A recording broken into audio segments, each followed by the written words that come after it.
Just call this meeting to order.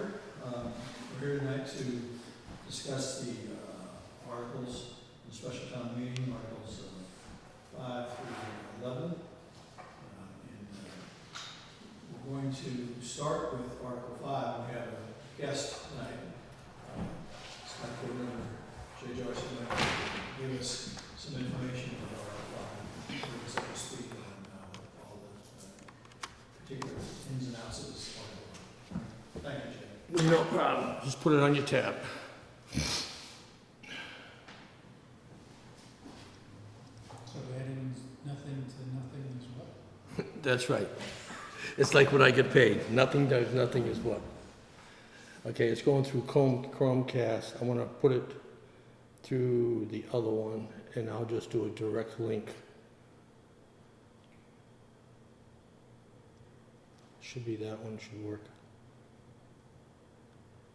Not connected, please try again.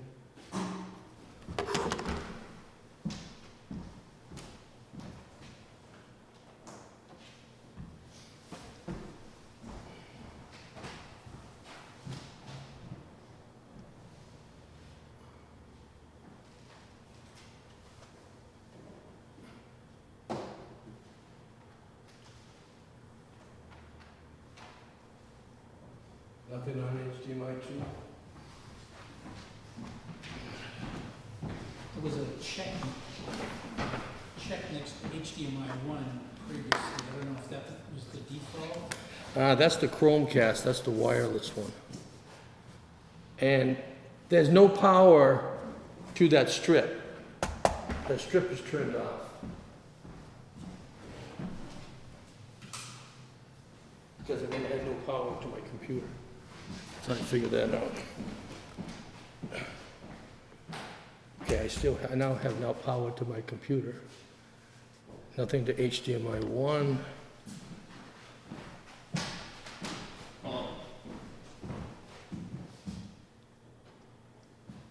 Okay. For HDMI 1 now. Okay, you just swap them? Yeah, pretty much.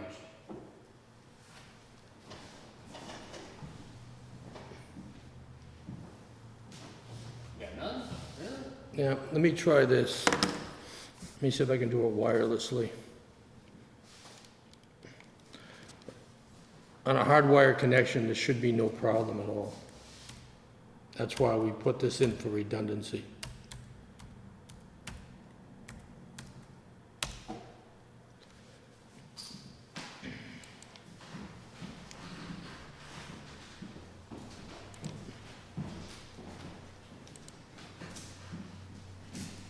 Is the Chromecast plugged in? Because it's not finding the device either. Why don't we recess for a couple minutes? Okay, let's resume our meeting. Jay, well, thank you again. No problem. Like I say, put it on your tab. I just got to get one of these throat lozenges so people can hear me.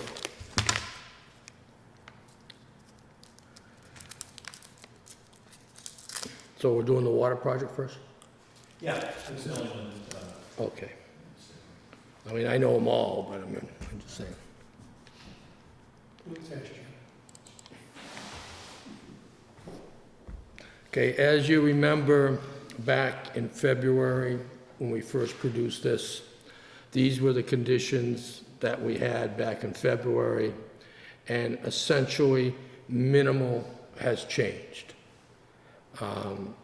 So, understanding that you're all familiar with this, I'm just showing this, but as tomorrow comes, there's probably going to be people that may not have been knowledge from last February, so I'm planning to have this here to try and get them up to speed. That's the purpose of this one.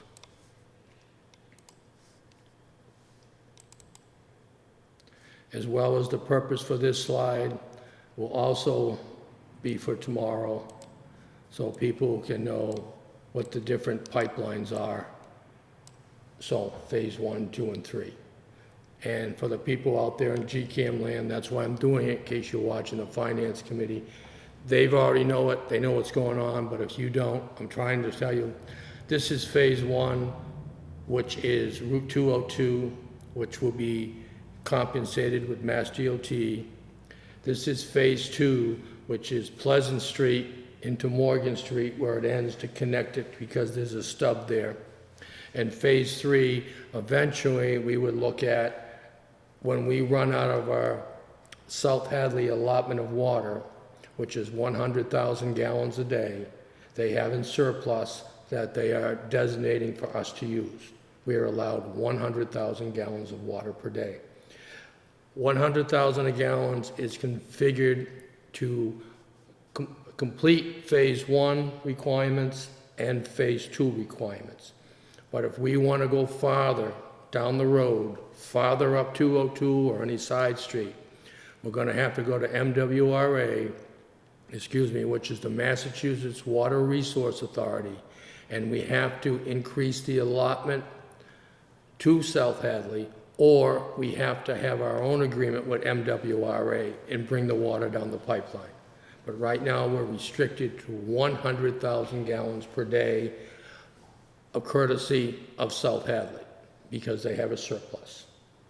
Is that, at a selectmen's meeting, a month ago, there was talk about Ty and Bond needing to do a study of whether there was available water. And there was some talk about only going up to the Pizza Palace with the line. What you're discussing is, I can get to in a second, but in the Reader's Digest format, in the year 2020, Mass DOT is going to finish their work on Route 202 in South Hadley. They are going to begin their work in Granby, which is, from the, as far as we're concerned, is the South Hadley Granby line to Little Italy or 54 West State Street. That is what's going to be done in the year 2020. Originally, Mass DOT was going to do the Five Corners and School Street intersections in year 2021. They have now pushed that off to year 2023. So what we're looking at right now for what we're going to do is we have to be with Mass DOT runs our schedule. We do not run the schedule. Also, South Hadley runs our requirements. South Hadley runs our requirements because we will pay to have the pipeline installed. Once the pipeline is installed, the ownership is turned over to South Hadley, Fire District Number 1, and they will maintain it. We will have no maintenance of the water system at all. South Hadley will maintain the water system. So we have no need to increase our utility department for water as far as maintenance or water as far as billing or anything. South Hadley will take care of all that. Go ahead. Certainly there'll be some sort of fee. Is that included within the cost of the water? These Granby residents, after they're hooked up to the pipeline, will be paying the same rate as the South Hadley residents. Okay. But there will be an initial fee to hook up to the pipeline for the property owner. No difference than if you lived in South Hadley or you lived in Granby and you want a sewer, you have to pay to hook up to the main line. Normally, that hookup fee is from the homeowner's property to the pipeline, and if that includes digging up part of the road and then resurfacing the road, that would all be at the property owner's expense. As I go through this, you're going to see, because of the 5-year rule, and the 5-year rule is, on any state highway, they have what's called a 5-year guarantee they get from their contractor. So if you want to do any connections within a state highway in the first 5 years after their contractor finishes it, you have to go to the state and you have to pay the state and the contractor to do the work, because the contractor is still responsible under the 5-year rule. What we're going to do from the South Hadley line to 54 West State Street, because it is not practical for each property owner to pay that now. The town is going to pay for that section there.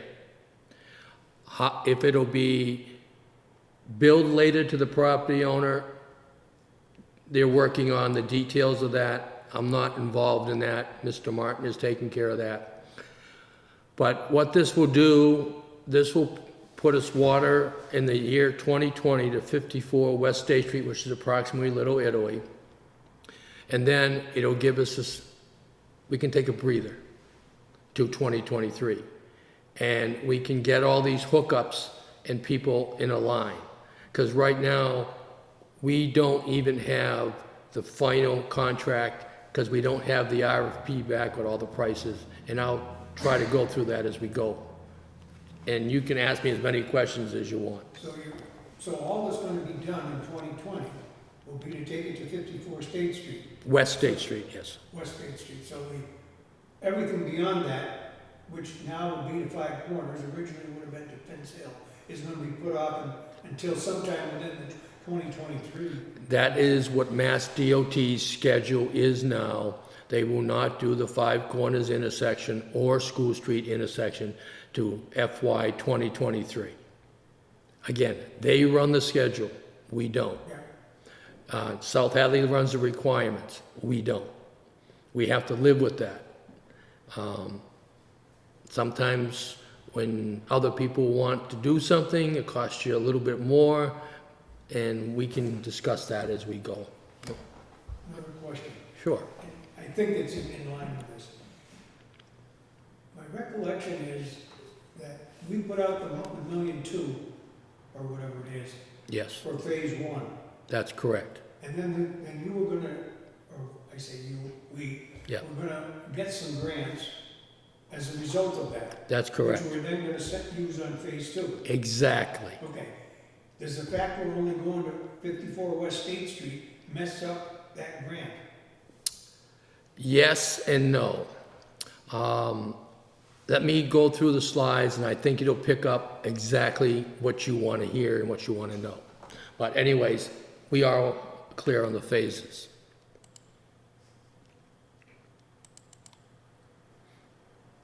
Okay. What we did earlier, we put in for a grant, is if you remember, for the total project cost for phase one, documentation, drawings, and construction. Phase two, documentation and permitting. Phase three, documentation and permitting, was $2,643,872. At the point in time when we started this project, the MVP, or Municipal Vulnerability Preparedness Grant, was limited $500,000. The state has increased that to $2 million, provided you cannot apply for another one until you finish all the tasks in that one. So we've gone from $500,000 to $2 million. So when that happened, instead of just putting in a portion for phase one, we included phase 1, 2, and 3 because we had the margin. What that did, it made our grant request, because we are allowed up to a maximum of 75%. The town is responsible for 25%. The state grant would have been $1,943,328.40. Got us under the $2 million margin for the documentation and construction of phase one, the documentation of phase two and phase three. Within that, I had conversations with the Lieutenant Governor. She agreed that there should not be any duplication of effort. A duplication of effort, excuse me, or any work done by a town employee, and I actually am considered a town employee, just like you gentlemen, because we're on committees or boards, are called in-kind funds. The Lieutenant Governor says that we would be authorized on phase one, So I'm staying strictly to Mass DOT project now, because that's the only duplication of effort. What I'm talking about is asphalt. Digging it up, asphalt, police details, surveying, soil samples, all the studies, everything that had to be done. If Mass DOT did it to their improvement of the road, we would have to do similar stuff for water. Well, any duplication of effort, the state agreed to pick up all the cost. And that's called in-kind funds. So Lieutenant Governor was giving us $560,000. As I stated, we would have to do our 25% match of $700,543.60. Now, if you subtract the in-kind funds from that, for the entire project on the last grant period, we would have been responsible for, what was it? I didn't bring my calculator. 700 minus 540. Yeah. $140,000. $140,000.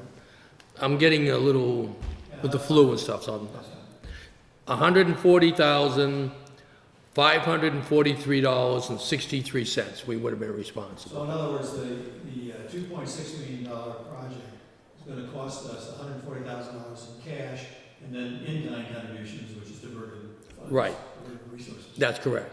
And the more time I spend on it as the project manager, Dave DeRocha spends on it as the technical civil engineer, and the time that Chris Martin spends on it, since those are both paid employees of the town, that can be subtracted from the town's amount.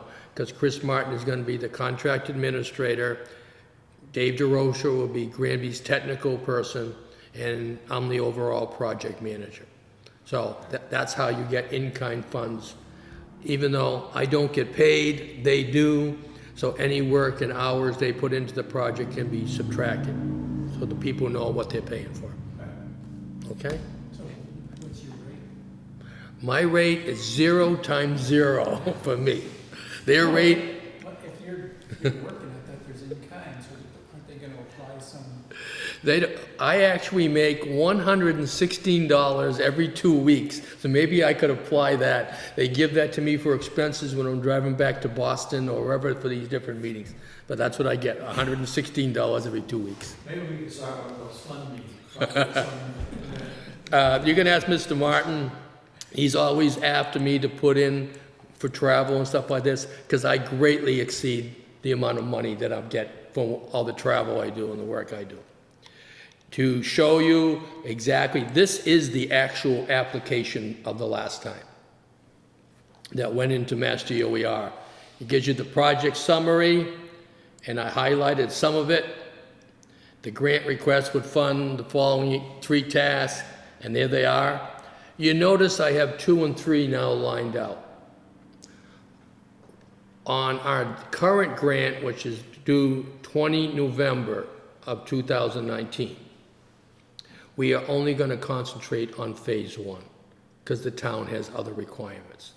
So basically what I'm saying is we're not using 100% of this MVP grant on the water project. We are dividing the MVP $2 million up. That's what, so we're going to back off, because phase 2 and 3 are not Mass DOT dependent. We have to do them on our own anyways. So if we can save the taxpayers' money by maximizing the MVP money on other priority needs, we're going to do that. And I will tell you right now, we're putting $1.9 million towards the water fund and $100,000 toward the problems we have with dead trees over the utility lines. And people have to understand with these grants, again, I will reiterate, you get a maximum of 75%, the town gets 25%. These are competitive grants, so we're competing against the other 351 cities and towns in the state of Massachusetts. And based upon priorities, I'll just say on the trees, which is one of the ones you'll be talking tonight, and whether I'm here or not to answer the questions. As of Monday, Dave DeRocha, who is also our tree warden, has gone around and inspected half the roads in our town. There are, I think it was 156 dead trees overhanging power lines. Northern Tree says they charge between $1,000 and $1,500 per tree to remove a tree that's within a power line. That's their standard fee. So if we have 156 trees right now, depending what figure you pick, of either $1,000 or $1,500, it's way over $100,000. These are reimbursable funds. That's why when you go to special town meeting, the residents of town have already authorized us to borrow 1.2 million, which we haven't borrowed yet. There'll be an article, I forget what number it is, John, you have it in front of you, it's for 100,000 for trees. We are gonna request 100,000 for trees to get Dave started, and because of the tree situation, we're gonna put in for another 100,000 under the MVP grant. If we get that too, we would basically get 100,000 of tree work, but we'd only pay 25,000. That's how we're trying to maximize the grant. But again, people have to understand, these are reimbursable grants. The state does not give the town the money until all the tasks have been completed. That is why we had to get the sanction of the town to borrow up to 1.2 million for the water project. And we're gonna ask on whatever article number it is on Monday for 100,000 for trees. That makes us eligible, because if we don't have the money in hand, you can't put the grant in. And I do have a little slide for that. But the 100,000 is gonna be separate from the $1.2 million. The 100,000 will be separate from the 1.9. It'll also be separate from the 1.2, yes. We've already, Yeah, we have the authority for $1.2 million, so we aren't using a portion No. of that money for the trees. No. That money, the tree money is coming from some other source. I But you're believe, gonna put it into the grant so that we yes. would get it We're back. trying to get more money for the town than any way we can do it. In any way we can maximize grant money from the town, we're trying to do it. These 156 trees, basically, so it's gonna cost someplace between, say, 156,000 and about $240,000. Exactly. So we're gonna do $100,000 worth of work first, and we'll get $75,000 back from the state.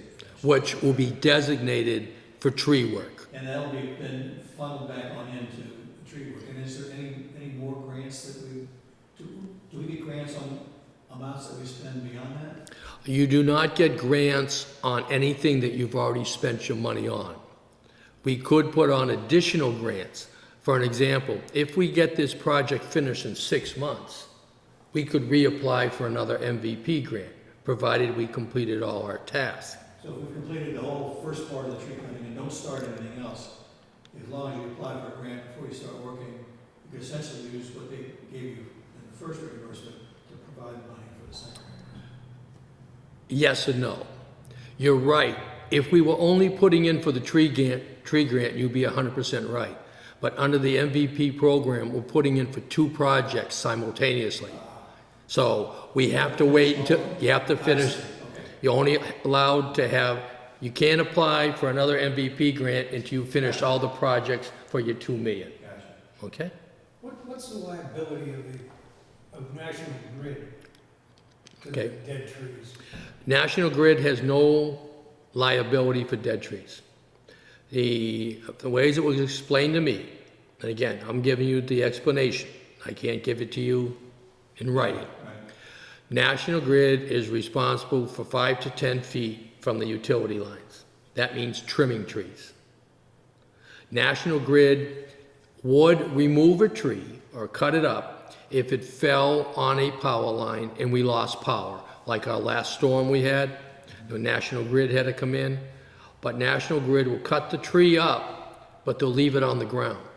They're not getting rid of it, they're not doing it, they're just getting it out of their way so they can put their utility lines back up. They won't do any proactive. They won't do, Well, for the dead trees. for the dead trees, they will do proactive work for live trees because they're still growing, but they won't do any the work for the dead trees. Well, I got a tree taken down, and I swear that it was taken down by the utility company. I'm just, I don't agree that they just dumped it and left it, and the town came by and picked up the big stuff, and the local users of, for wood Wood. heating came and picked up the rest, all the small stuff. I can just tell you what the rules were explained. We went so far as joining Belchertown, Hamden, Munson, and Wilbraham. They have bigger tree problems than we do.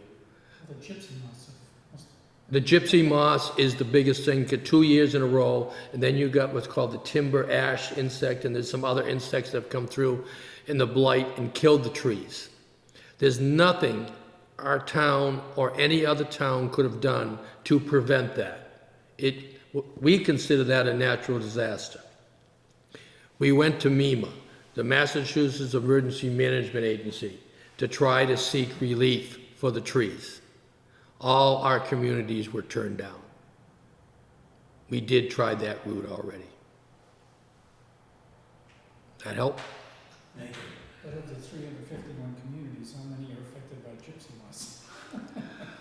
Well, from what I've been told, the central part of our state is worse than us, and the Berkshires is least than us, because they're traveling in that direction. It's going west. It's going west, right? So that is what I've been told, and I only can act upon the data that I'm given at a point in time. But this is the third year, so next year shouldn't be bad. Next year, we go cross our fingers, shouldn't be bad. But who can I say, there might be another generation of gypsy moths coming through that I am not aware of from the central part of the state. Nobody has any control where they go, just like nobody has control where the wind blows. You just got to bend with it and not break. Okay, as you can see on here, on our first grant, as I say, we were doing phase 1, 2, and 3. And just to give you a look into what we're going to be doing on Monday, I am in the process of writing the next grant, which is due 20 November. And what I'm doing is I'm lining out phase 2 and 3 in this first application. I don't reinvent the wheel. What if I got something that was useful and they approved, I'm going to use it again. And you can see on the lower part here, after we finished the 100,000 gallons from South Hadley, we have to go to MWRA for water because South Hadley doesn't have any more surplus than 100,000 gallons per day. Back to my other question on time bond. Did time bond say that they have 100,000 gallons surplus? That was the figure given to us from South Hadley Fire District 1. What Ty and Bond did, it's called a hydraulic survey. Make sure there's enough pressure to get to phase 1 and 2. That's what that Ty and Bond did. South Hadley did. It was like 40 grand or something. Actually, it was less than that because, again, we're driven by South Hadley requirements. Our original grant went in. We were following the rules, which was done to Morgan Street. It's called direct drilling under a brook.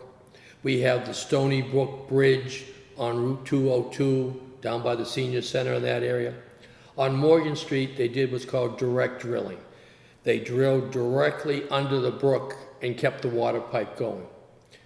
That was our plan, because that's what South Hadley and Waste Management did on Morgan Street. We did it exactly the same. Again, we're not recreating the wheel.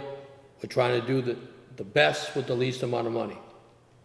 South Hadley has come back to us with conditions, and I have a slide for that. And that'll show you it kind of upped the price a bit. They don't want it direct drilled, they want it above ground, in Stony Brook. So there we are, where we were, now where are we going?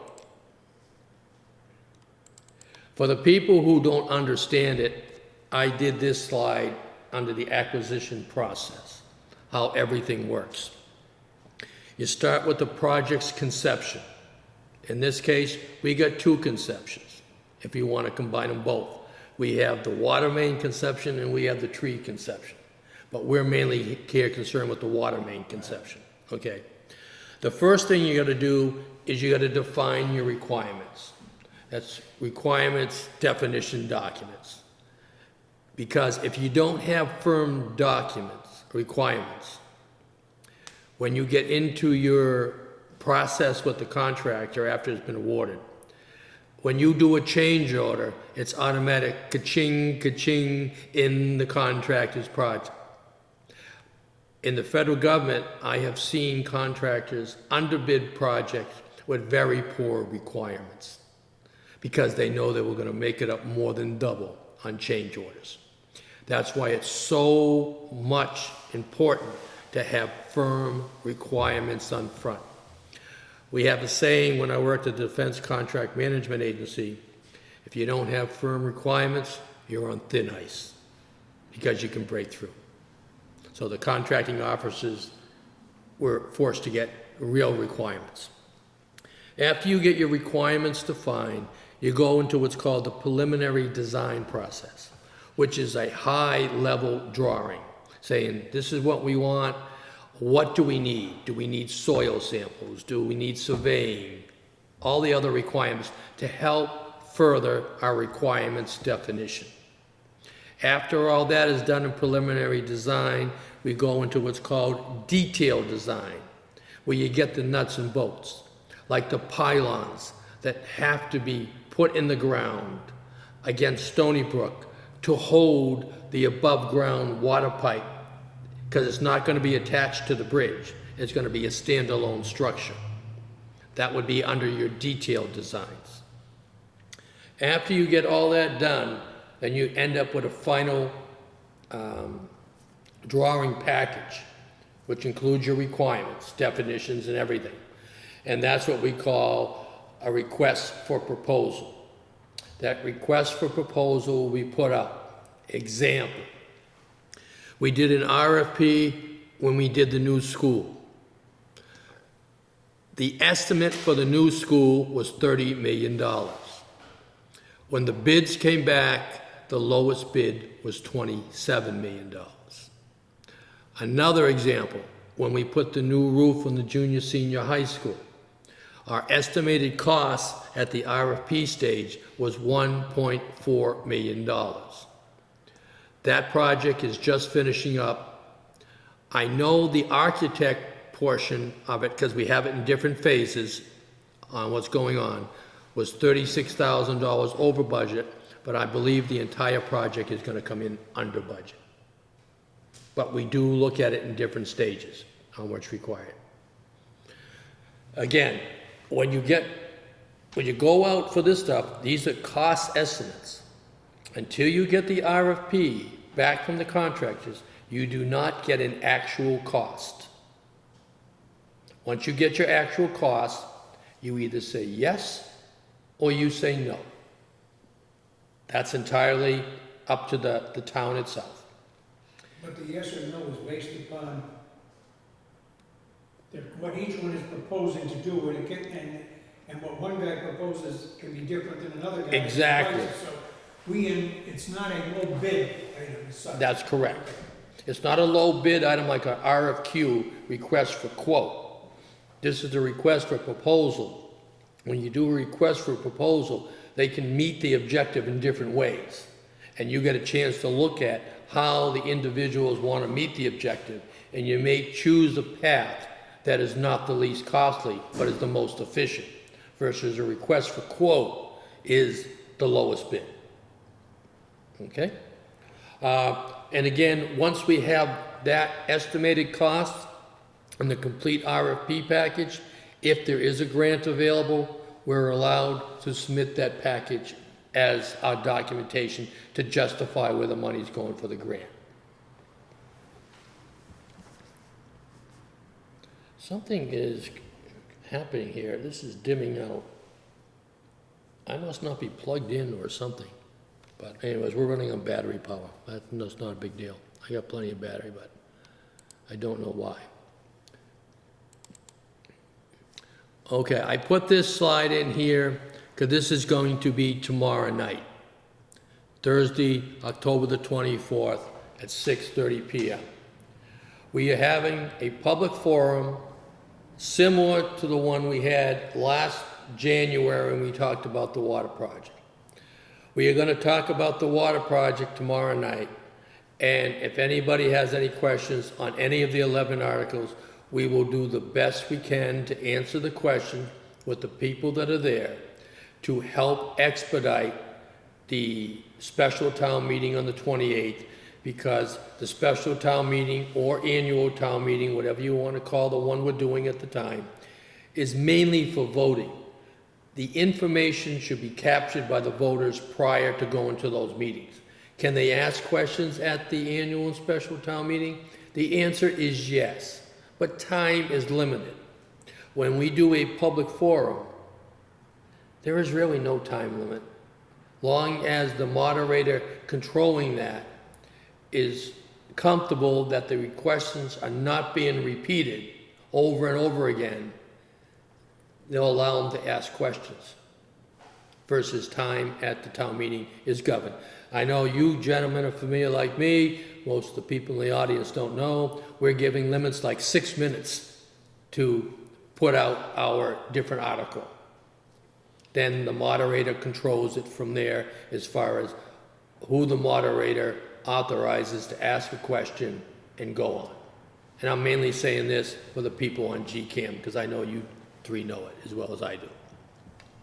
So that again, if you're available tomorrow night, Thursday, the 24th of October at 6:30, you can go to the Senior Center, and if you want to get more in-depth information and ask questions on any of the 11 articles, you are free to do so. If you don't want to, then if you just want to show up on the 28th, you can do that too, but the moderator controls, and I don't know how many questions will be allowed per article. It's out of my control. It's not my purview.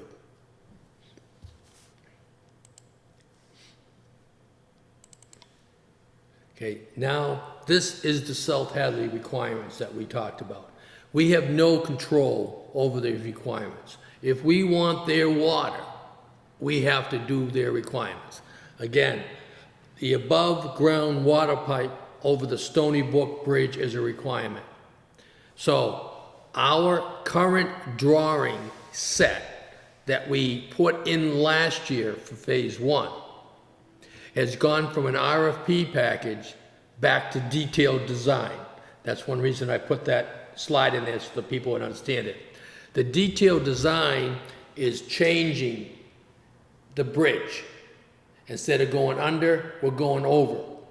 I was told last Monday they did the pylons to see if they were going to hit ledge or anything else like that, because we need to know that requirement to establish a proper cost estimate so we're not in a cost overrun situation. So the phase 1 project today is back in detailed design.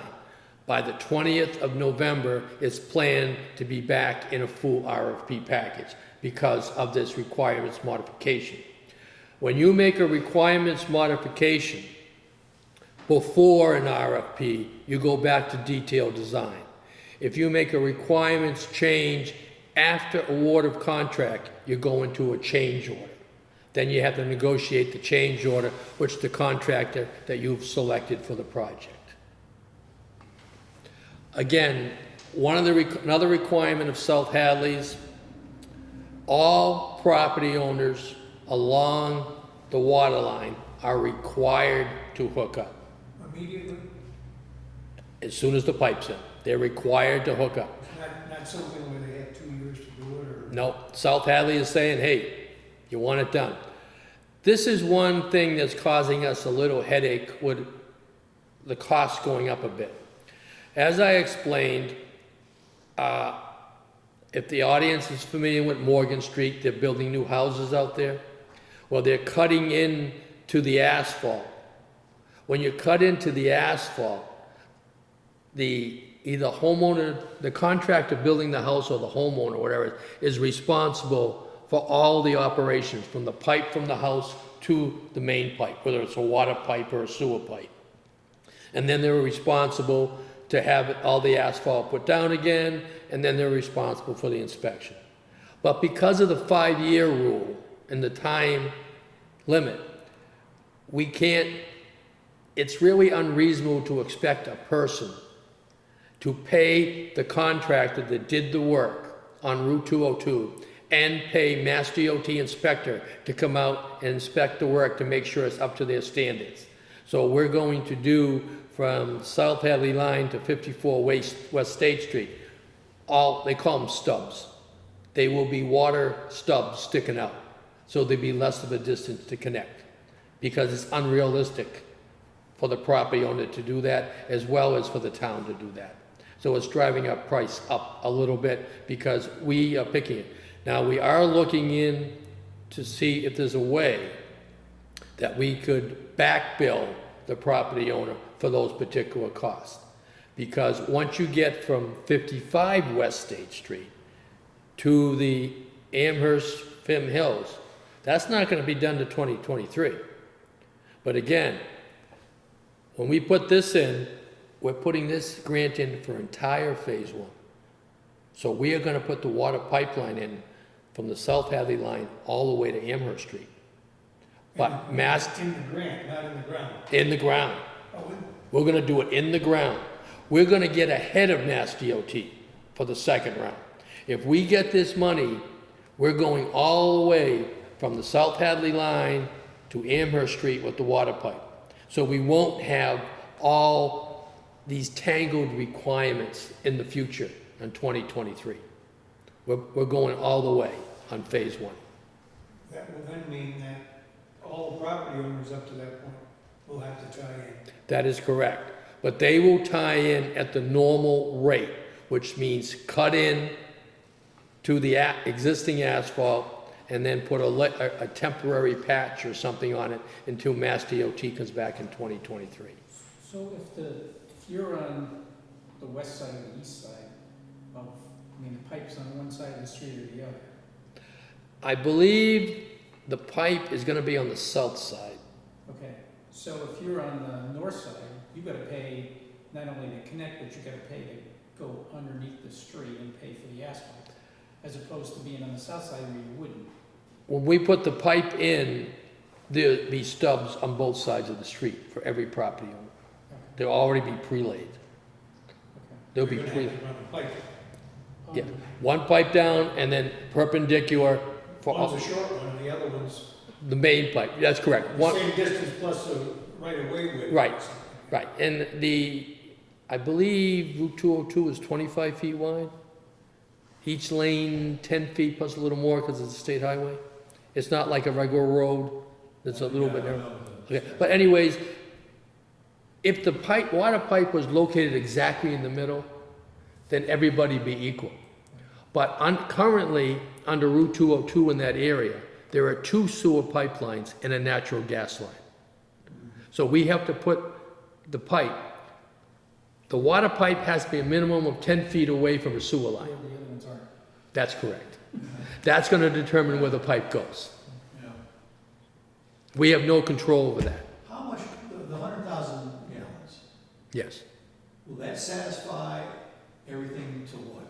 Phase 1 and phase 2, it is calculated on a resident of using 140 gallons of water per day.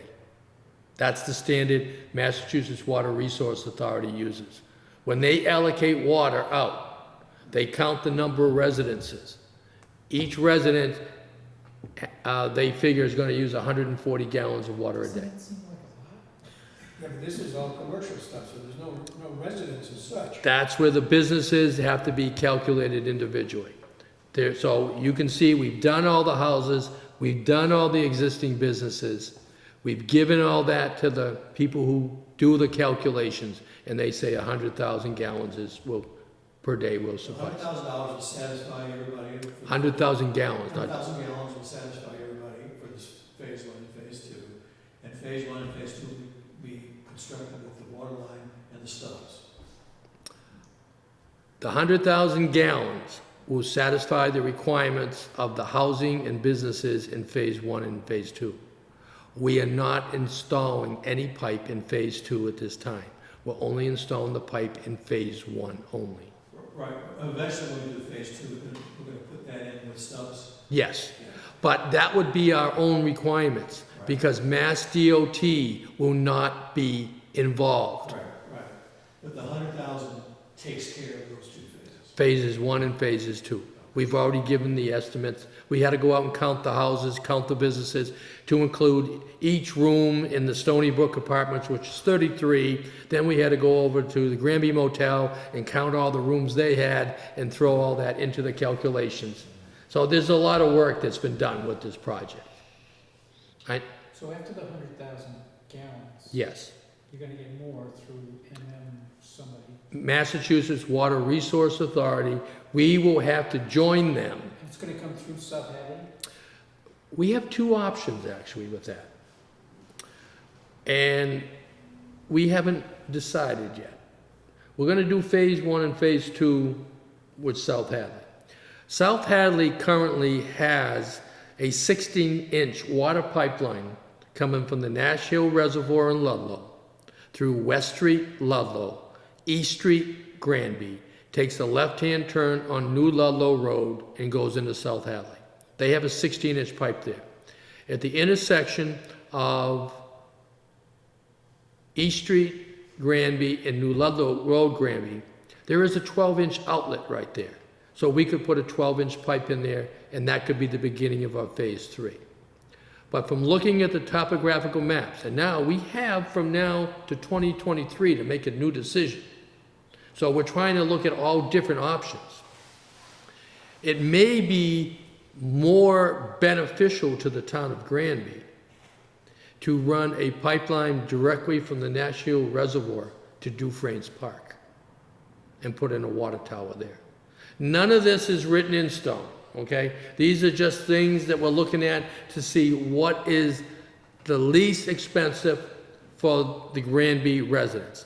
The reason we're looking at this, if we bring the water to Dufresne's Park with a water tower, we can reach every portion of Granby through natural gravity. If we continue going with South Hadley, we have to pump the water uphill. Pumps uphill cost more money than gravity free-flowing downhill. So we're trying to look at it and save every penny we can from every angle for the Granby residents. Always want to try to make gravity your friend. You know me, John. I'll squeeze that nickel as hard as I can. But the topographical maps, if you look at them from National Reservoir to Dufresne's Park, will allow it to flow downhill. And then from Dufresne's Park, if we want to put a water tower like other communities have. Any community that has a water tower, they rely on water pressure to get it to their customers. When they get low on water pressure, they build towers.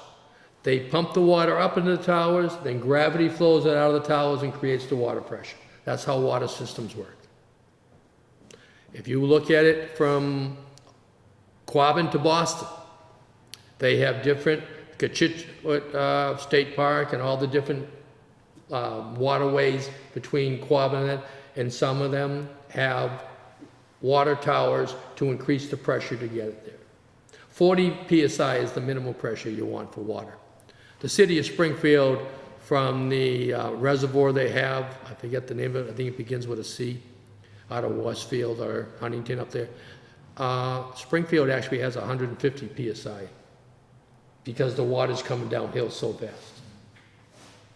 Back to the way the article is worded, it appears that you revised phase 1. We have not revised phase 1. The article was intended to be written for this time around to state phase 1 only. But the article currently says phase 1, 2, and 3. No, I'm talking, in the way the article is worded, it says to take something up to Pleasant Street. Yes. How about from, no, not from Pleasant, actually Amherst Street. Yep. Would be the most northerly part. Yep. How about from there to Finn's Hill? Is that still part of? That's depend where Mass DOT ends.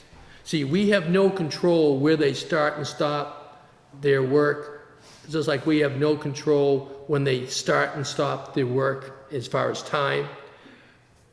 We have to go 5 to 6 feet past where Mass DOT does, because we can't leave the pipe under their old work. It has to extend past. So it's going to be between Amherst and Finn's Hill somewhere, because depending how much money Mass DOT has, how many feet they do. You look at now, in 2020, they're finishing up South Hadley, because they never finished it, because they didn't have enough money to bring it out. Yeah, whatever work they decide they're gonna do in this first phase, we're gonna do that plus the extra 5, 10 feet. Yep. And then we won't do any more until they do the next phase. Exactly, which will give us a lot of breathing room, that we're not under the gun of everybody else. So if we can get this entire grant we're asking for, we're gonna run all the way to Amherst Street, Finn's Hill area, where Mass DOT tells us. There's a difference of 200 or 300 yards. Right, we're gonna get Mass DOT, A chunk of money. right, we're gonna get Mass DOT to put a line in the sand. Where are you going to stop in 2023 on your drawings? So we know to go to 5, 6 feet. We've already talked to their engineers, they don't have a problem with that. They'll give us that, and we will do it. So And we aren't going to Finn's Hill. We when- probably are not going to Finn's Hill because the state is probably not gonna pave the road all the way up to Finn's Hill. When the state gives me a drawing on what they're doing on that part, like the state has given me a drawing to 54 West State Street, then I'll say exactly where we're gonna end. I don't wanna make people promises I can't keep. Yeah, but if we've got an appropriation of $1.2 million, it was worded to take Yes. the line to Finn's Hill. And It that- wasn't worded to the end of wherever the state stops. But we have no control. Agreed, we have no control. Right. We do have a control over whether we spend money.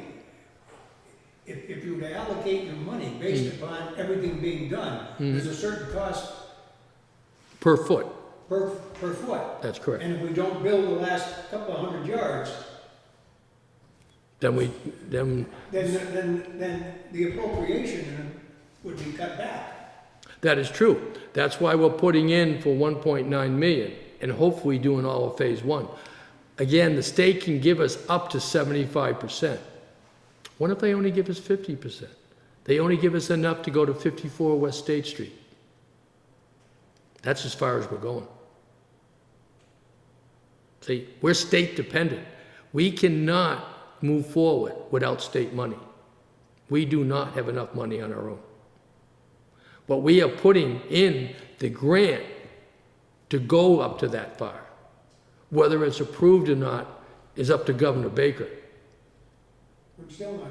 Okay. something in- We are putting in the new grant to go all the way up to Amherst Street, Finn's Hill. But Mass DOT is, $1.2 million takes us all the way to Finn's Hill. Wasn't that a cost figure? that was a cost estimation, Okay, yes. So we only go half the way, 54 State Street, which is, It's 500 feet short. 54 West State Street, I'm told, is 500 feet short. If we oh, do, all right, you mean It's- 500 feet from there to Finn's Hill? yes, Okay, that's what I'm told. all right, so, but that's roughly half the cost. No, it's a lot longer. Because you got a bridge, you gotta Yeah. deal with and so See, forth. we've got to do that. We have to deal with it. We have no choice. So Okay, the but- bridge is sucking up resources that we've got farther up the road. Correct. But if we only go to 54 West State Street, Mm-hmm. then let's say 2/3 of the money has been, 2/3 of the $1.2 million should be spent. A third of it should not be spent. Well, see, that's where we have an advantage. Again, we're in the RFP process, which is cost estimation. We are being handed as a non-participating partner to Mass DOT. By non-participating partner, when they get the total estimate and true cost from their contractors, we'll get the true cost on our pipeline. It's a period of 220 days in there. We can just say, no, thank you, it's too much money, have a nice day, it won't cost us a penny. We can just walk away because we're a non-participating partner. We make our own decision if we're gonna go. So right now, it's not gonna cost us a penny it costs us a little bit to revise the package for the drawing. But when we put it in there, it doesn't cost us anything to get an accurate cost accounting of it going out. Let's back up to the beginning and try to take some chunks. Okay. Explain what the town voted for. The town voted for $1.2 million loan to carry water from the South Hadley line to the Amherst Street, Finns Hill area. And we said we would work getting grants to offset that to do phase 2. Phase 3 would be done in the future when we get involved with MWRA because we would run out of water. There was no sense doing phase 3 until we had the money and the water to do it with MWRA. So the town voted to borrow $1.2 million. That's correct. Expectation is we would get some or most of that back through grant money. That is correct. Anything else we have to take out of the tax. That's correct. And you saw on the last proposal, between in-kind funds and the grant funds, how little we would have to pay. Right. So we voted for that. Now, that was going to take us phase 1, 2, and 3. Phase 1, documentation and construction. Phase 2 and 3, documentation only. Okay. Now, something has changed. Mass DOT says, we're not going to do it in 2021 in Five Corners. We're going to do it in 2023. Right. So, And South Hadley. And South Hadley has made some design changes as well. but phase 1, phase 2, with what they're going to do now is the same as what they were going to do before for those phases. Is that correct? We're essentially the same, except the minor requirements. We're basically the same. Okay. So we have authorization in town to borrow $1.2 million. To borrow 1.2, yes. And although it was, the article was, that was to cover phases 1, 2, and 3. No, that was never, phase 3 was never approached. We told them what we were doing, and if I go 1 and 2. 1 and 2. But really only one. No, we said Because the grants that you would receive as a result of spending the money on one. would go to 2. Would go to 2. That's correct. Okay. That's correct. So there'll be no town, in theory, no town money on phase 2. No.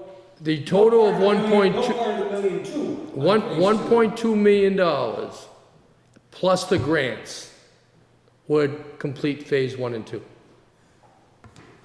Try my way of wording it, all right? Okay. The million two was to take us up 202 Without any grants. without any grants. Right.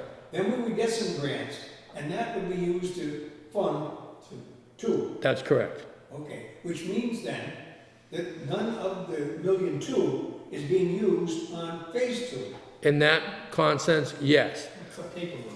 But what we're doing is we're leveraging the 1.2 million to get grants. Hopefully, if we had got the last one and they had done in 2021, we would have got 1, 2, and 3, the different portions, for $140,000. Hopefully, well, I can tell you right now, we're already getting in-kind funds, okay? We won't get $560,000. We're gonna get less than that. Because they're only going to 54 West State Street. They're not going all the way up. So there's not in-kind funds for the whole route, okay? So we are getting less than $560,000. But hopefully, we're gonna get the full 75% of grant that we're putting in for, up to $1.9 million. I understand that the RFPs haven't went out, so we don't know what the cost will be because waiting for people to come. But do we have any estimates ourselves as to how much of this 1.2 that we voted will actually be spending in the first phase? Not with these new design changes, I don't have anything yet. And I don't want to just throw a figure out that, I don't like giving people wrong information. You know, I want you to know that either, but I wondered if any work had been done to make an estimate. I can tell you that 1.2 million would have completed phase 1 under the original design. I can make that statement.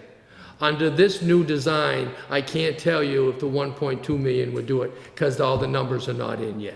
They're still doing the pylons and stuff, to making sure, are they sinking in the mud, are they hitting ledge? We won't know until that report comes in. And if more than 1.2 is needed, If more than, either way, we are coming to the people now to tell them a status where we're at, just like we're giving you tonight, okay? But we're not signing a contract now. We got 220 days from the time they put it out for RFP before the proposals will come back to Mass DOT. At the same time Mass DOT gets their actual cost, we will get our actual cost for the pipeline. And then we will go back to the town and say, these are our actual costs. Do you want us to proceed or not? so the purpose of the Article 5 is to get us to that point where we can go out and get the RFPs, We want to get the grant, the RFP and the grant. RFP and grant. Because we had permission from the people to go for the previous grant under different circumstances, but we're changing the circumstances a little bit now for this grant. So we want to be open and transparent with the people what we're doing.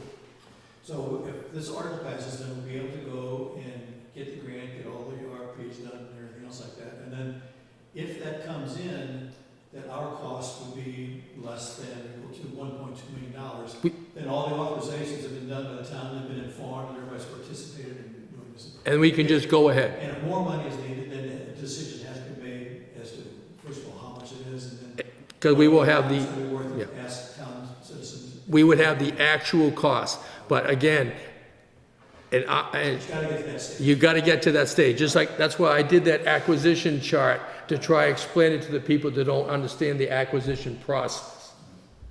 I guess what I've been trying to get at, I think I've answered my own question. Okay. The way the article was drawn, the money has to be spent on 202. That's the way the article was written. That's the way it's written, and that's the way the borrowing goes, and that's the way the money has to be spent. So that if the state takes it up to 54 State Street, and something happens and we don't go any further, and we want to do phase 2, all we go is from 54 West State Street up to, We would bring up it to back, the intersection. we would bring it back to the people. Yeah, you'd have to come back to the We'll people go- because there's no authorization to spend part of this borrowing. on- Technically, Yeah. Technically, under this article we're doing now, we haven't borrowed 1.2 million.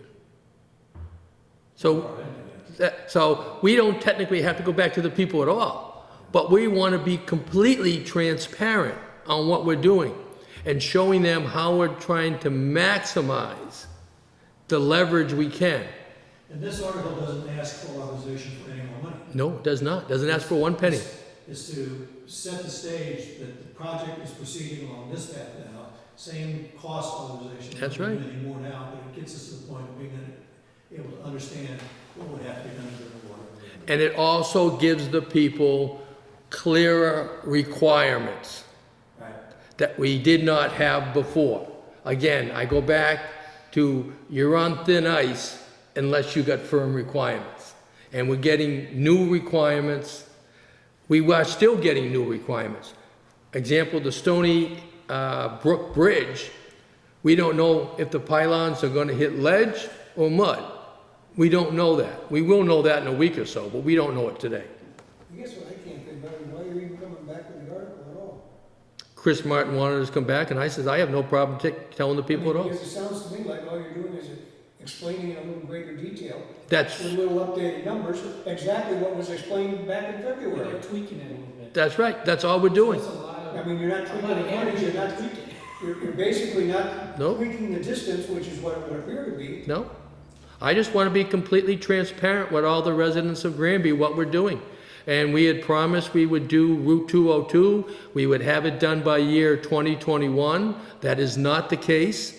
because Mass DOT has pushed it out to 2023. We want to explain them the reason why, what we're doing. Are we going to do some construction? The answer is yes in 2020, but it's, the conditions have changed. We're only going to 54 West State Street at this point in time. In theory, nothing has changed about the first project, but in fact, something has changed because the state is pushing off the whole project. That's in correct. the future, and if we have people thinking that, gee, here it is, 2025, we don't have flying cars yet, what's the deal? You know? Exactly. We want to keep the people fully abreast what's going on. We're not hiding a thing. Just like I said that we're looking at alternatives such as the pipeline from Nashua Reservoir. We're looking at everything every day. If we find a better way to do something that's less expensive for the residents of Granby, we're going down that road. But we're going to tell them. Here's another question I have. And it's sort of been skirted.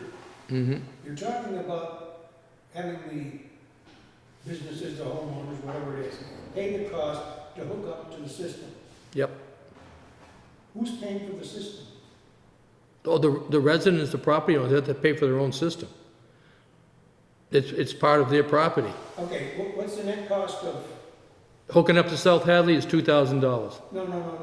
What's the net cost out of, from the town of Granby for this project, phase 1 and 2? I don't understand the question. Well, we got roughly $1.2 million that it's gonna cost, based upon an estimate which has been, needs to be revised, but it's $1.2 million to run it on up, and then we're gonna get grants of a certain amount of money to take care of phase 2, where we must have a cost of what roughly phase 2 would be. We have no costs for construction of Phase 2. We only have the drawings and stuff like that. We do have the water to supply Phase 2. We have to supplement Phase 2 with grant money that we leverage off the other project. Because see, once we get So into... we have no idea of what the total cost of the town of Granby is gonna be of putting water up 202 and up over to Morgan Street. At this point in time, I would say no, because Pleasant Street to Morgan Street has not been surveyed.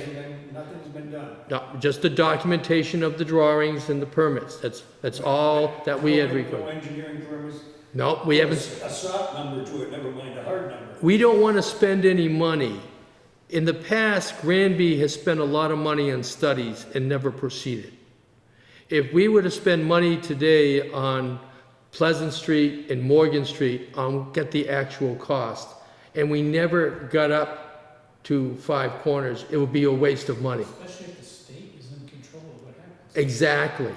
Exactly. The state is in control. We're not in control. We're not even in control of the requirements of the pipe. South Hadley is. Okay, all right, let me see if I can get back to what my question is, all right? Okay. And I was trying to use a net cost figure to illustrate it. and Okay. You made it that impossible to do. Well, I'm trying to give Well, you, let's say that the total cost of the town after the grants and so forth is $1 million, all okay. right? And you've got, I don't know, 400 units tying in, or 400 people, whatever you want to call it. No, I've got it in my computer here. I can probably try and look it up if you want. To my way of thinking, if there's 400 people, those 400 people should pay that $1 million. As well as the cost of $2,000 to hook up to South Hadley, as well as whatever the engineering cost is on the project. Well, traditionally, from what I've been told, municipalities pay the spine, and the other homeowners or business owners pay the ribs, if you want to call it that comes off it.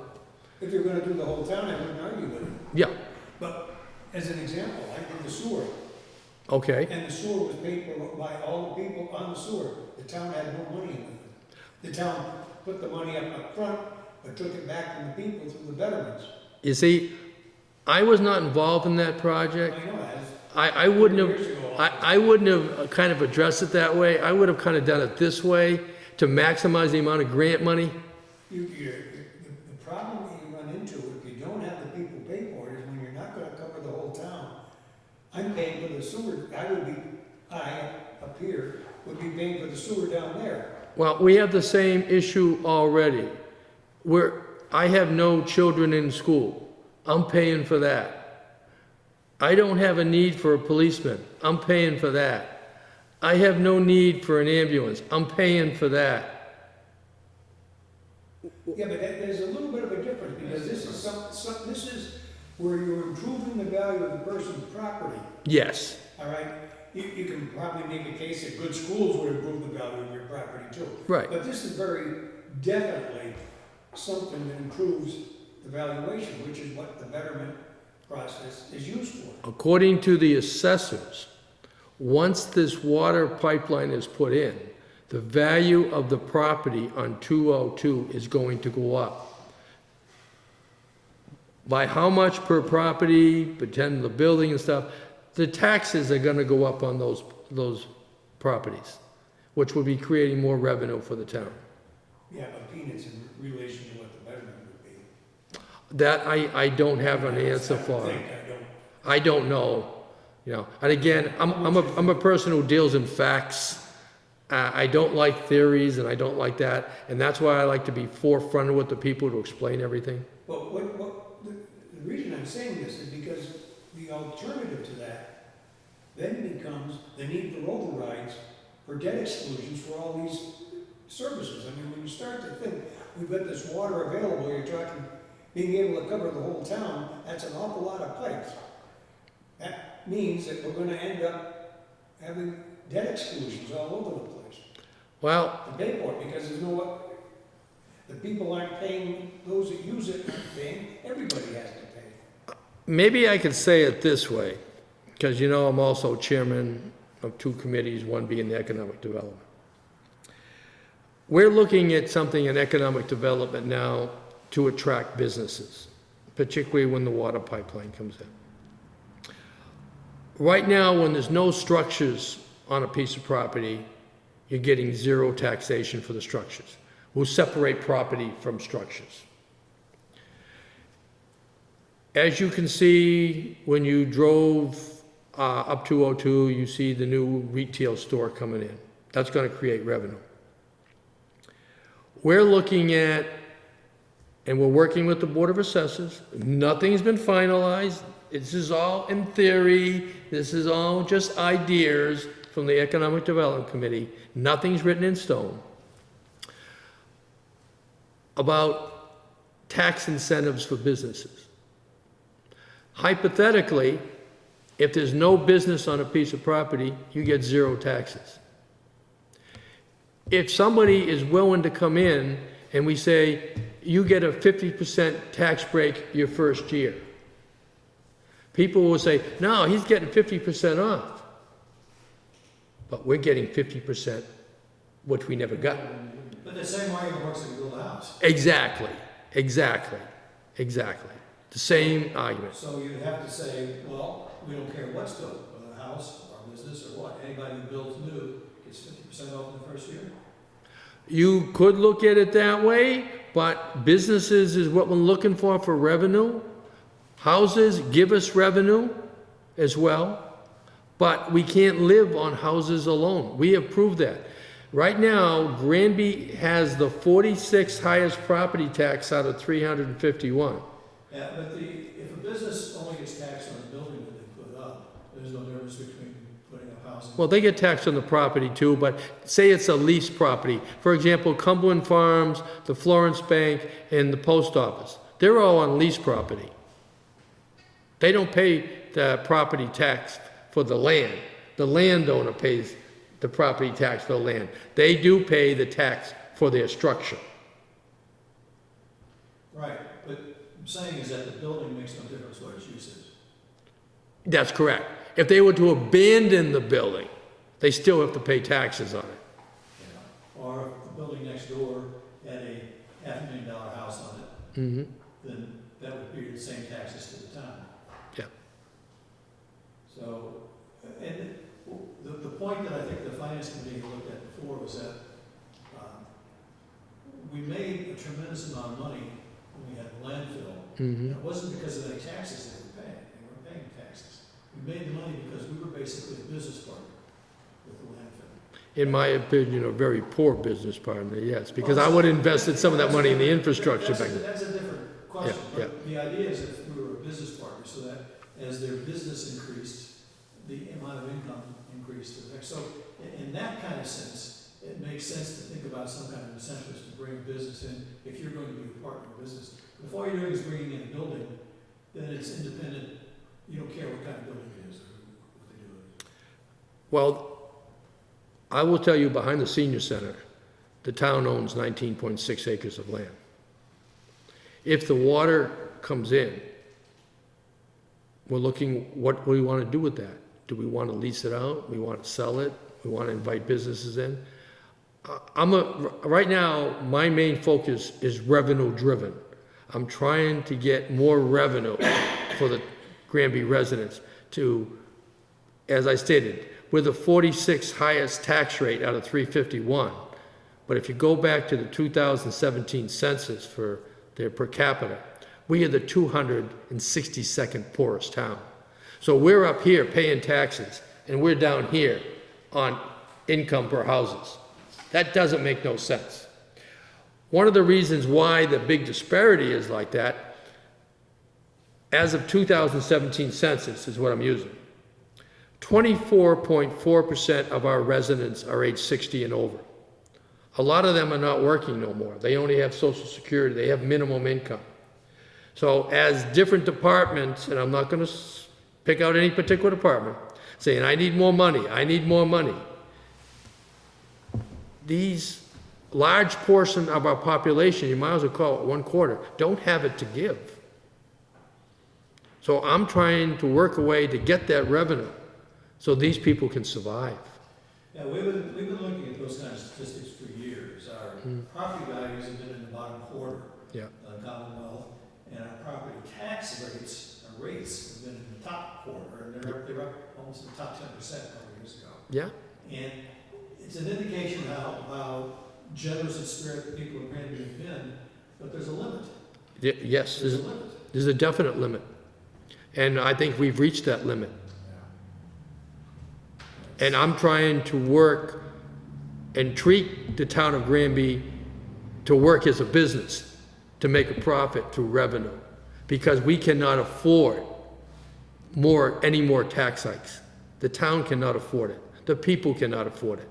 So these departments that keep requesting additional funds for this and that, they're going to have to learn there are no more additional funds.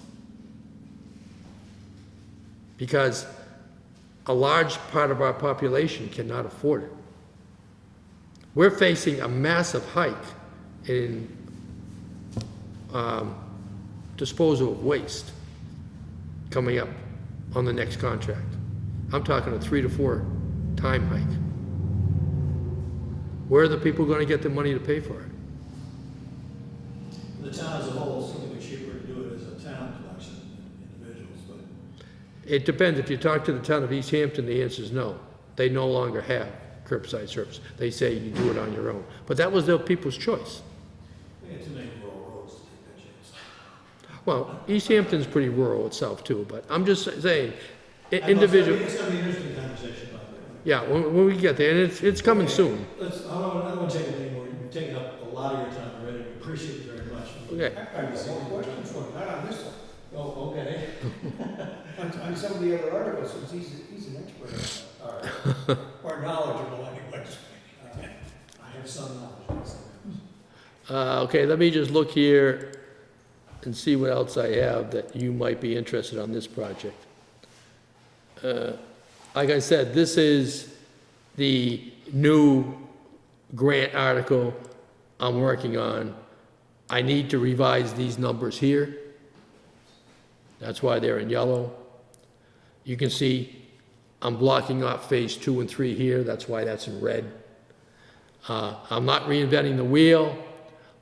I'm trying to maximize the amount of grant money out there for the priority of issues that Granby has, is what I'm trying to do. Now, will I look at additional grants? You know I will. Anything I can find, I'll look at. But this is what I'm doing right now. And I have to have this done. It has to be in Boston by 2 o'clock on the 20th of November. That's my date. Now, if I go to the green community, I have to have that in by 1 December.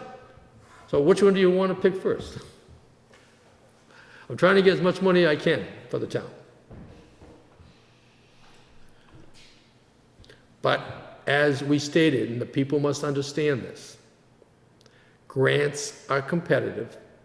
All grants have some conditions. I don't know any grant that has no conditions at all. The question is, can you live with those conditions? And you have to be competitive when you do it. Does it make sense, Scott? Yeah. I mean, what else can you say? For nothing, right? Yeah, nobody is going to give you something for nothing.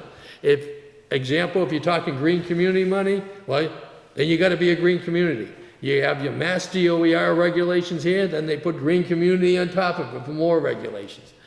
On this particular water project here, you got to pay 25%.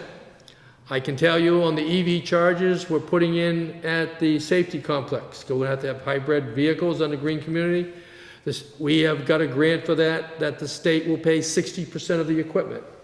I can tell you we put in another grant for the new library to get its leading energy engineering design raised, okay? We put in for a grant for that, to put some EV chargers over there. Between the safety complex and the new library is different grant. One's out of DEP and one's out of Mass DOER. So there's different conditions. The ones out of Mass DOER, they will pay 80% of the equipment and installation. Equipment also. Yes. But the difference being, the ones at the safety complex will be workplace grants. In other words, dedicated for the cruisers. Public will not have access to them. The one in the new library, public will have access to them. So I've got to do this balancing act on how I'm going to get more money, because under the green community, when certain vehicles become commercially available, we have to purchase them.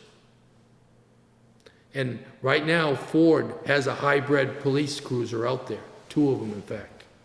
We have an exemption for the past year, because they had them last year too, because there's only one manufacturer, was Ford. As soon as another manufacturer or the green community people in Boston say, you have to buy those vehicles, we're going to have to buy them. And if I get a chance to get grant money to put those EV chargers in place ahead of time, I'm going to do it, because I'm saving the people money. So is the 50 grand the gross amount, and then the grants will offset it? On the EV chargers, the answer is yes. In other words, 50 grand, we have to put out the... No, we won't be paying, if we get the grants, we're not paying 50 grand. No. Again, that's reimbursable. So if it's 25 at each place, it's 80% of the 25? Right. At the police station and whatever the number was? Yeah, 60% at one place, 80% at another. So, How many electric vehicles does the town have? currently it has 1, but eventually, just counting the police, it's gonna have to get 6. The police have 6 vehicles. Eventually, over time, Eventually, they're gonna have to have. yes. And we're putting in 4 EV chargers because there should be somebody on patrol at times. They shouldn't need 6. They shouldn't be all 6 sitting at the station at the same time.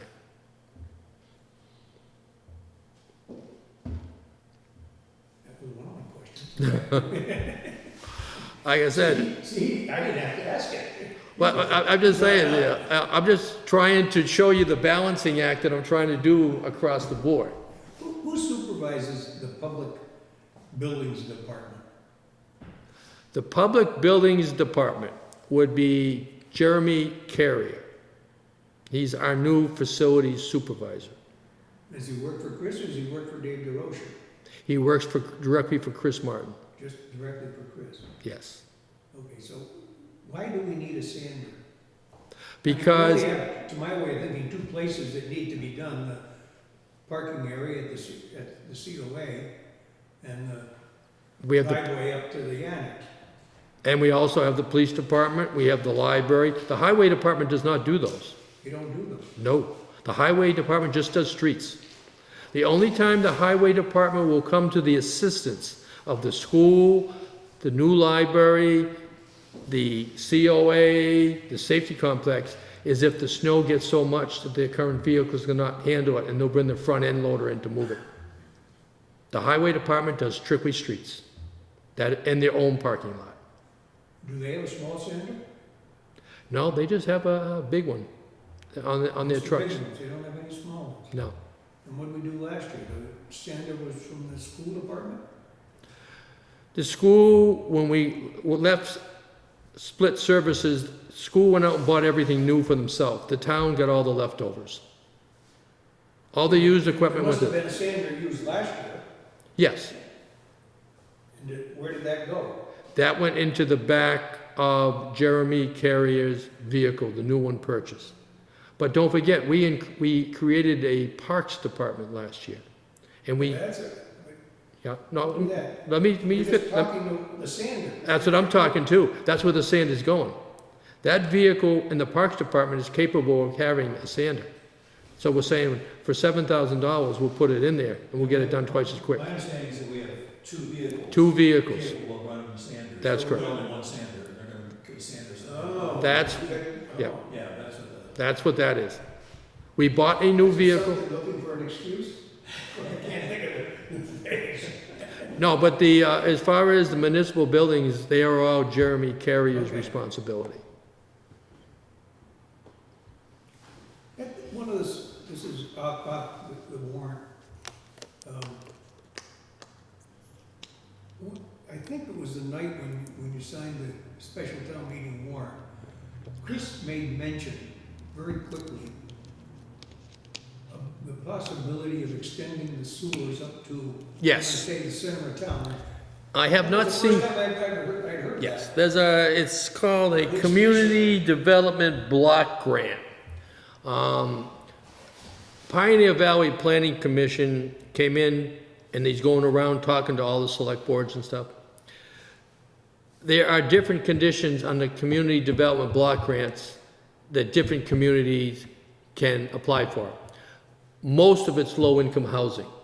Well, we don't qualify for low-income housing. But since we have what's considered, we call postage stamp lots, like in the village center, the people who don't have 40,000 square feet to build a house, which is current required today, thus if they lose their septic, they have nowhere to put a new one, they can't dig a new one. Well, the state and their infrastructure program has a program that we could get sewers to them, because we have existing sewers up to Finn's Hill. This program would extend the sewer from Finn's Hill up to the village center for North Street, Porter Street, Center Street, all the houses, Common Street, all the very small lots.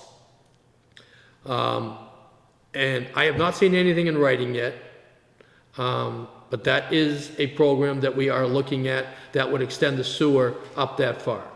And I think if you watched the select board meeting, you probably heard me say, yeah, we're getting closer to the school, aren't we? Yeah, I think I remember something. Yeah. And I think Chris said, forget that. Yeah. But my goal is to encompass all the municipal buildings but water and sewer eventually if we can. Because I am honestly worried if we have a failed septic system in the school, that would cost us a lot of money. I also know that we have PFAs in the water at the school, just like in Westfield. But they're within limits, but there's no guarantee. The limits don't change, and there's no guarantee more PFAs might show up, and what are we gonna do as a town? That's why I call the water project our insurance policy, because we have to be proactive to get up there. There's no way we're gonna get up there in a hurry. Make sense? I'm trying to think 5 and 10 years. I'll tell you right now, when we have our, excuse me, I'm getting a little dry here. When we have our meeting on Monday, I say that is going to determine the next 8 years of Granby. Between solar bylaws, the water project, and everything, all the other articles, it's going to determine the next 8 years. It's that important of a meeting on the 28th. People may not know it, but if you know all the ins and outs, as you've got me to tell you stuff tonight, I'm projecting up to 8 years. If people don't know it, you know the solar bylaws are out there. They're still being worked over by the attorneys, so I'm not going to comment on them. The only thing I'll say is a lot of towns are jealous of the town of Granby right now because we have a moratorium in effect, which means nobody can come into town and put up a solar field until the moratorium is over and the people finalize what they want in bylaws. Like our neighbors in Belchertown and other towns, they don't have a moratorium in effect. So they are making their bylaw changes on the fly, shall you say. But a lot of people don't realize, when you subdivide a piece of property, you're locked into the current bylaws for 8 years. So a lot of Belchertown's new solar bylaws will not be effective for 8 years. People don't realize things like that. That's why when we went forward with this, I went forward with the moratorium, because it closes the door. People can sit back, take a deep breath, and say, what do I want? So if you own 40 acres of property and you sell 39 of them, that's subdivided, that 39. You don't even have to sell one, John. You can just subdivide it yourself. You don't even have to sell one. You just subdivide it and you locked in that parcel. That's all the laws the town's passed today. Yeah. The state, when it makes its laws, it makes them for both sides. The moratorium on that is the town side. To protect the developer from the municipality changing the laws midstream of their project, they are protected as well. With an A&R, they're protected for 3 years. With a subdivision of a lot, they're protected for 8 years of the current bylaws when those deeds, lots, plats, whatever you want to call them, are signed. That's why I'm saying it's going to terminate in the next 8 years. Tell us very quickly what you know about the two Dufresne articles on here, and then we'll let you go. I do not know too much about them at all, to be perfectly honest with you. Lou Barry is going to be the presenter of those articles. On the Parks Committee has been handling that. I know they've been looking for grants. They've been getting bids for it. They do not want Dufresne's Park and all that to end up like Forage Pond. They're trying to be a little proactive over there. Because as we know, we got a big problem with the Forage Pond Dam. And we're gonna have to make it. Trees one of the problems over there? They are removed now. But the study on the inspection will not be given to the town until next March or April. So I'm talking at Dufresne. no, Dufresne's, Was part of the money that they're looking for it for. Didn't they take the money from one and use it in the other or something? well, the Parks Department is funded by themselves. They get no money from the town unless we do an article. They do get money for people renting Dufresne's Park. That is the money the Park Department uses to maintain it. No, I thought the town had set some money aside for the dam and Dufresne's, and they ended up using it at Forge Pond. That is correct. Yeah. We did, Or most of it. we did use, there was money put aside for Dufresne's Park, but because Forage Pond was a higher priority, at one of our special town meetings, we shifted it from an allocated article over to Forage Pond Dam. But That is a the true. dam probably in Dufresne still needs to be repaired at some point in time. All I'll say on that, the Friends of the Forage Pond Dam came in and they talked to the select board. They wanted the select board to commit what they're going to do with the dam. It's on tape. It's a matter of record. The other two select board members said they're in favor of saving the dam, and I'm saying I withhold my comment until I see the report and how much it's going to cost. I don't want to say something today and then tell the people I'm sorry tomorrow. If I don't have the data, I'm not going to make a commitment. My question is on the dam at Dufresne, where we took the money out of an article, but the dam still needs to be repaired at some point in time. You are correct. It still needs repairs. If you look at the, if you look at, Pressing issue. if you look at the dam reports, on the Department of Conservation and Recreation, DCR, it still needs repairs by their inspection. And we are required to do the 5-year inspection this year on all our dams and bridges. And that's, a lot of the money is being shuffled around to do that. And if we don't get it done, we're penalized $5,000 a day or something like that. It's a very hefty fine if you don't get them done on time. Let you go. Do you have any idea how long the issue of dredging No, because has been going on? I've never been involved with it at all. Never I swear been. that when I was working, Yeah. it was an issue and it was costing so much money. Somebody was gonna do it for free. Don't ask me why.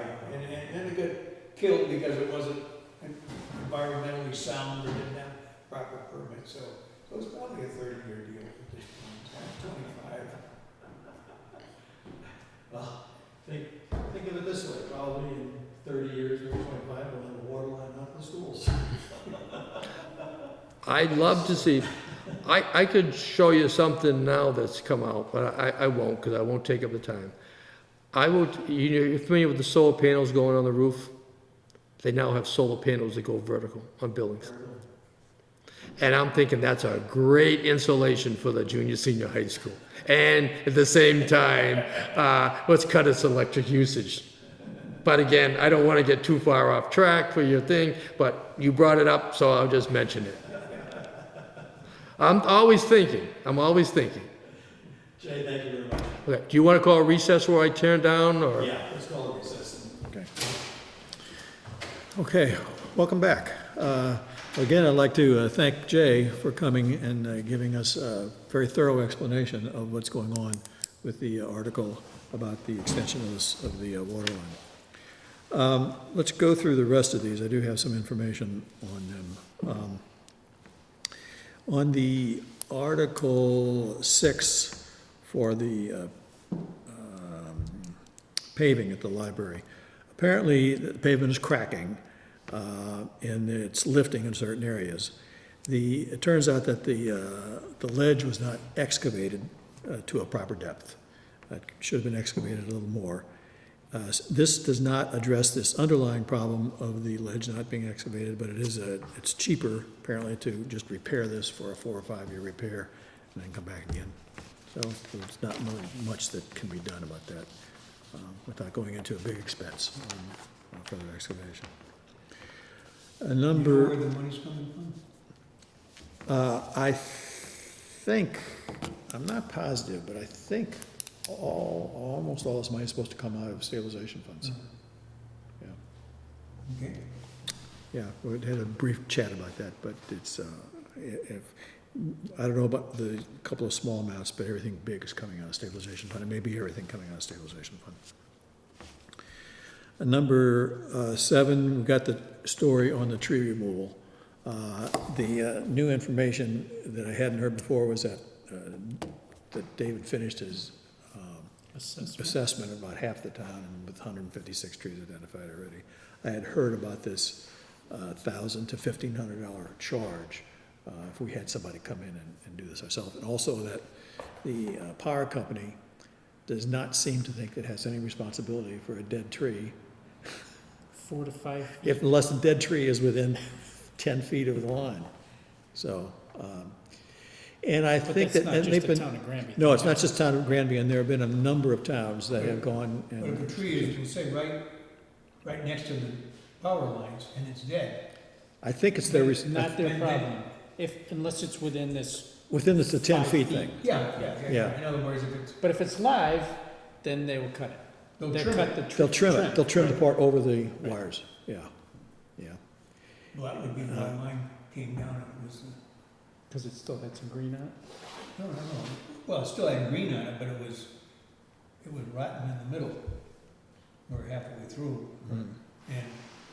And it was very close to the line. In other words, if it went down There's that got to be a judgment call at some point on that.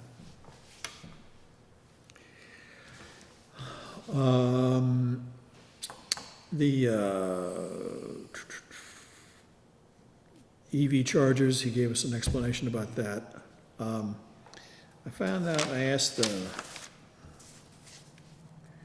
a question, and Jay answered it, that there's reimbursement amounts for this, but you have to actually do the work. They're not, 1680. they're not given out ahead of time. It's a reimbursement for money that you've spent.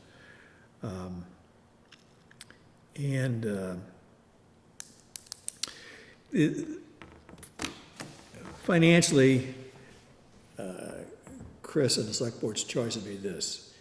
They could go to the regular budget and send the regular budget into a deficit. But they don't want to do that.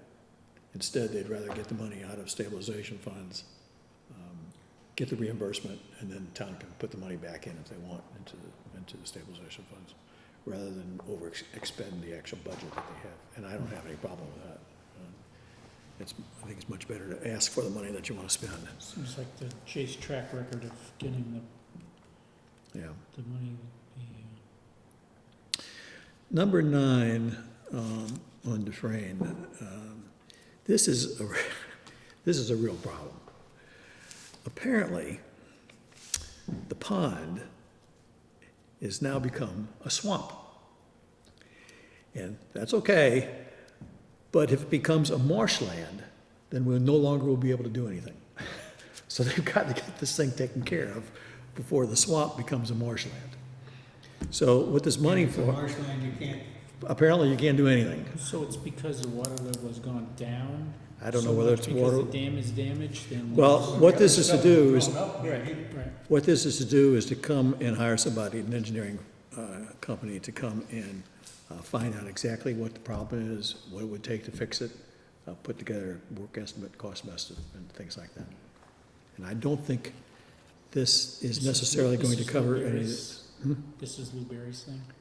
I don't know. I think that's what he was. He thought that Lou was going to present, well, there are 2 articles on Dufresne's. Okay. So there's a possibility that we could get some state assistance for some of the work that's got to be done. But this is basically to find out what's going to happen and to prepare a plan for it. And I would think, I guess, the actual dredging of the pond is not gonna be cheap. Well, how much had we allocated for it before? Was it? No, I mean, the money, what, we had taken something out of a Dufresne That was for the repair of the dam. for the repair of the dam. To Dufresne's money that was for the dam, and we put it at Forge Pond. We just Right. siphoned it off. Right. We did 2, or we took it in 2 chunks. And I imagine that's going to have to be replaced, that Oh, yeah. money. Right, so now they Yeah. got nothing to fix it with. Right, Yeah, yeah. but the pressure's off because we're on Forge Pond, Right. that'll keep the dam inspectors happy. But my impression is that if it becomes a marshland, it's as bad as finding a moth habitat there, you know, you're finished. The actual, on 10, the actual repairs at Dufresne, there apparently are a number of little things. Kitchen needs some stuff replaced in it, the gazebo needs work. There are trees over the pond at a 45-degree angle that have to be removed. There are wood chips in the playground that have to be taken out and replaced with those rubber chips, as wood chips are no longer certified as providing safety. So it's a bunch of stuff like that, and the total adds up to about Seems like if a little kid $50,000. was eating something, it'd be better with a piece of wood than a piece of rubber, but. Yeah, but if you get hit in the eye, you probably want rubber rather than wood. Where's the? Well, tank? maybe that's Where's where the kitchen where's comes the in. water tower gonna go? It isn't gonna be down by, next to the pond, obviously, because there's no gravity, it's, you know, Yeah. down there. You could put it in a swampland or marshland. And I told you what I heard about Sander. Okay, so that was it for the articles. So I take a motion to approve. First of all, any discussion on any of these articles? No, but I don't think we need to vote on Article 5. No money involved with There's no that. money involved. Right, right. The articles that are involved with expenditures are the 6 through 11. I'll make a motion to recommend to the town meeting approval of Articles 6 through 11. Do I have a second? A second. Any further discussion? If not, then all in favor? Aye. Any opposed? Thank you very much. Take a motion to adjourn? No, I- Oh, got minutes? Good. Set of minutes. Great, great. I would have had a second one, but I found I did not have the copy of the transfer request for the COA that we did. I don't know whether you never gave it to me or I lost it.